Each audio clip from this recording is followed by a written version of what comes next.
ঈদে ধুমধাম করে মুক্তি পেয়েছে সালমান খানের সিনেমা সিকান্দার।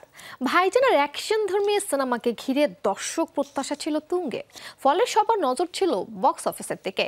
মুক্তির 5 দিন বক্স অফিস থেকে আদৌ কতটা নিজেদের ঝুলিতে ঢুকাতে পারলেন নির্মাতারা? সিকান্দার হিট হলো নাকি ফ্লপ? বলিউডের খান তারকাদের স্টারডম ক্রমে অস্তাচলে যাচ্ছে বলে অনেকের ধারণা। তাদের সিনেমার বক্স অফিসের হাল তো সে কথাই বলছে। এর আগে আমির খানের 2টি সিনেমা থাগস অফ হিন্দুস্তান ও লাল সিং চাড্ডা বক্স অফিসে চূড়ান্ত ব্যর্থ। সালমান খানেরও একের পর এক সিনেমা বক্স অফিসে মুখ থুবড়ে পড়ছে।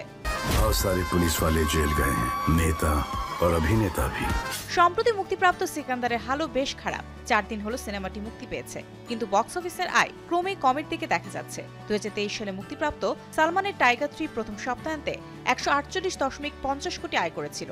তবে সিকান্দার এর চেয়ে কয়েক মাইল পেছনে আছে।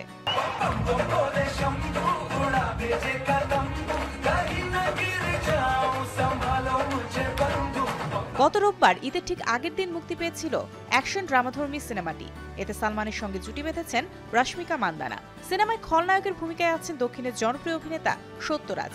সিকান্দারে অ্যাকশন, ড্রামা, ইমোশন, রোমান্স সবকিছুই রয়েছে। তা সত্ত্বেও মুক্তির দ্বিতীয় দিন থেকেই সিনেমাটির শো বাতিল করা হচ্ছে।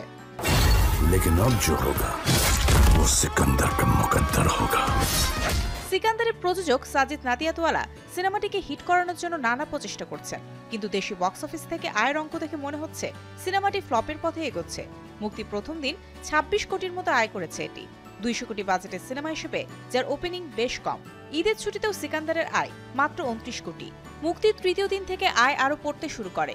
চতুর্থ দিন আয়ের অঙ্ক 50% কমে গেছে। এদিন সিকান্দার সর্বসাকুল্যে আয় করেছিল মাত্র 9.75 কোটি। মুক্তির 4 দিনে মাত্র 84.25 কোটি আয় করতে পেরেছে সিনেমাটি।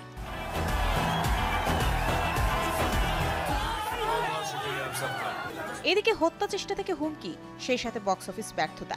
সময়টা যেন ভালো যাচ্ছে না সালমান খানের। অনেকেই মনে করছেন প্রচারণার ঘাটতির কারণে সিনেমাটি ব্যবসায়িকভাবে সুবিধা করতে পারেনি। নিরাপত্তার কারণে প্রচারে পাওয়া যায়নি সালমানকে। অন্যদিকে সহকর্মীদের দুঃসময় থেকে সুসময় শত ব্যস্ততার মধ্যে সবার আগে হাজির হন সালমান, কিন্তু নিজের সিনেমার মুক্তির পর তার পাশে নেই কেউই। অনুরাগীদের অনেকে মনে করছেন বলিউডের অন্য তারকারা সিকান্দারের প্রচারণায় পাশে থাকলে সিনেমাটির ভাগ্যে আরো ভালো কিছু থাকতে পারত। Mario Sen, showbiz tonight.